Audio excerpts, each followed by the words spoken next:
As a student in college, like, or university, sorry, like, how do you balance your kind of work life and your student life?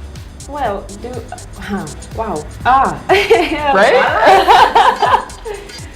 Really, I don't know. There's a lot of hours. One has to suffer at one point. Well, to just The takeaway from this episode, suffer. someone has to suffer. So, and in this case, it was me, because now I had to spend sleepless nights finishing work, so that I can have my days to my studies.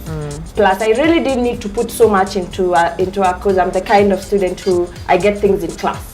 So I don't need to go do remedial classes or go through the notes once the teacher is done. So it was really almost easy for me, but not quite. Yeah. So Okay. I think you just take it. Yeah, just take it as it comes. Wow. Yeah. All right. And when you got on board, like, you hadn't had any experience in professional writing of any kind. So how was that transition for you from kind of writing for fun and on your own to doing it as a profession? It's scary at first, initially. So normally what would happen is, if I'm assigned a big story, like a story that would run on a spread, then I'd try and look for someone else so that I either give it out. Initially, I just used to give them out. Or I find someone else we can collaborate with so that we can do the story. So then I can hide inside the other person's style of writing. But then with time, then the confidence comes out and grows, and then you just run with it. So you had a mentor through this process, like Yes, somebody you I can go did. to? Yes. Somebody from the organization, Yes. or you found it? Someone from the organization, yeah. What was the biggest piece of knowledge they gave you?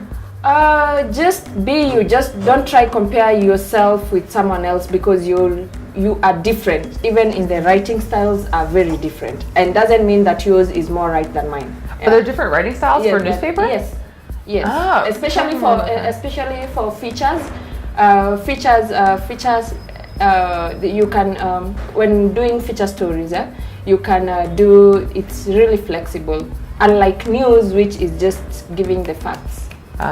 Yeah, feature writing is different. All at the end of the day, it's just you have to answer when doing a story the five W questions and stuff like that. Oh, wow.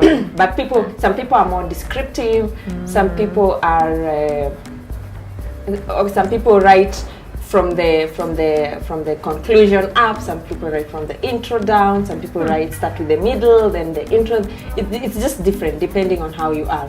Do you have a favorite for yourself that you like writing the most? I like giving all the juicy details up. So then it keeps you reading. Do you drop some juicy details down so that people stay hooked? Exactly. So you hint at the beginning, then give the details now at the very end, so that you have to read through to get what I was trying to say at the beginning. Wow. Yeah. And do you think you would have been able to get into this without that kind of bridge with the NGO kind of helping you, not because you didn't find the career path, but like if you were a student applying for a journalism career or whatever? No. Like, okay. No. Really? No, I don't think. I don't think it would be this. Basically, because when they look for the jobs, they have the specifications. You have to be a BA communication student, a degree, blah blah blah blah. Unless, no, I wouldn't have. No, unless I wouldn't have. I don't think I would have. Yeah. Do you know of any other kind of sneaky ways to get into it, even if you aren't the right papers wise?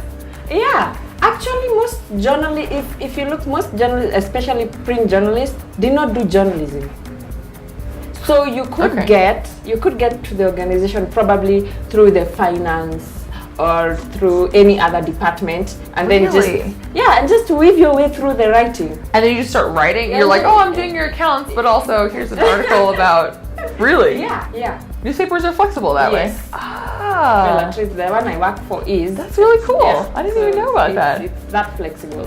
Wow. That's a really good takeaway. So like people who want to be journalism doesn't have to go at it the straight path. The other way is that's you cool. could just, if you're really passionate about writing, you could just start off as a blogger then I'm sure someone can pick you out. The editors or whoever can just pick out your good writing style and invite you to write.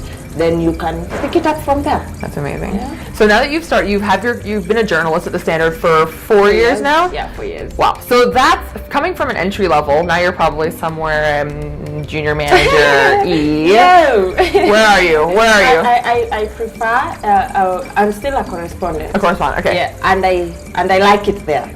Okay. Because that means my hours are flexible. I don't have to be in the office at 8. I don't have to be at 5 to get out at 5. Okay. But I can still do my stories on my own timeline. That's cool. Yeah. How have you? So can you reflect a little bit on your growth? Like what skills you've learned along the way now that have helped you grow yourself as a correspondent? Yeah. You see, as a correspondent, the thing about correspondence is you're not sure that your stories are going to be published. Oh, okay. So, if what gives you an edge over any other, or what would make your story run over any other story is, well, if your story is good, your story has to be good for it to run. Yeah. Yeah. So you have to be nosy. Right? You have to be nosy in a good way. You have to be nosy, and yeah, just have your ears on the ground and get to know stuff and read a lot. Read a lot. Yeah, because then how else do you get information if you don't read? Well, I read a lot. True. Yeah. So, yeah. Cool. Stay tuned. What It Takes will be right back after the break.